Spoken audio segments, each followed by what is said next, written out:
সাতক্ষীরায় বিএনপি প্রার্থী হাবিবুল ইসলাম হাবিবের মনোনয়ন স্থগিত করেছে রিটার্নিং কর্মকর্তা। সাতক্ষীরা ১ তালা কলারোয়া আসনের বিএনপি প্রার্থী হাবিবুল ইসলাম হাবিব ও ইসলামী আন্দোলন বাংলাদেশের প্রার্থী শেখ রেজাউল করিমের মনোনয়ন স্থগিত করা হয়েছে। এছাড়া এ আসনের স্বতন্ত্র প্রার্থী এস এম মুজিবুর রহমানের মনোনয়নপত্র বাতিল করা হয়েছে। শনিবার ৩ জানুয়ারি রিটার্নিং কর্মকর্তা ও সাতক্ষীরা জেলা প্রশাসকের কার্যালয়ে সাতক্ষীরা ১ আসনের মনোনয়নপত্র যাচাই-বাছাই শেষে এ তথ্য জানান। জানা গেছে, শেখ হাসিনার গাড়িবহরে হামলা মামলায় উচ্চ আদালত থেকে খালাস পাওয়া সংক্রান্ত রায়ের কাগজপত্র যাচাই-বাছাই সম্পন্ন না হওয়ায় বিএনপির প্রার্থী হাবিবুল ইসলাম হাবিবের মনোনয়ন স্থগিত রাখা হয়েছে।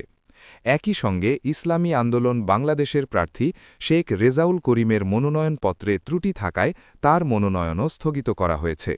অন্যদিকে ১% ভোটারের স্বাক্ষরে গরমিল পাওয়ায় স্বতন্ত্র প্রার্থী এস এম মুজিবুর রহমানের মনোনয়নপত্র বাতিল করা হয়েছে। যাচাই-বাছাই শেষে বৈধ বলে ঘোষিত হয়েছেন বাংলাদেশ কংগ্রেসের প্রার্থী মোহাম্মদ ইয়ারুল ইসলাম, জামায়াতের প্রার্থী মোহাম্মদ ইজ্জাতুল্লাহ ও জাতীয় পার্টির প্রার্থী জিয়াউর রহমান। মনোনয়ন স্থগিতের বিষয়ে বিএনপির প্রার্থী হাবিবুল ইসলাম হাবিব বলেন, যাবতীয় কাগজপত্র জমা দেওয়া হয়েছে, ভয়ের কোনো কারণ নেই। আজ হাইকোর্ট বন্ধ, কাল খুললেই যাচাই-বাছাইয়ের প্রক্রিয়ায় আর কোনো সমস্যা থাকবে না। সত্যের সন্ধানে দক্ষিণ বাংলা।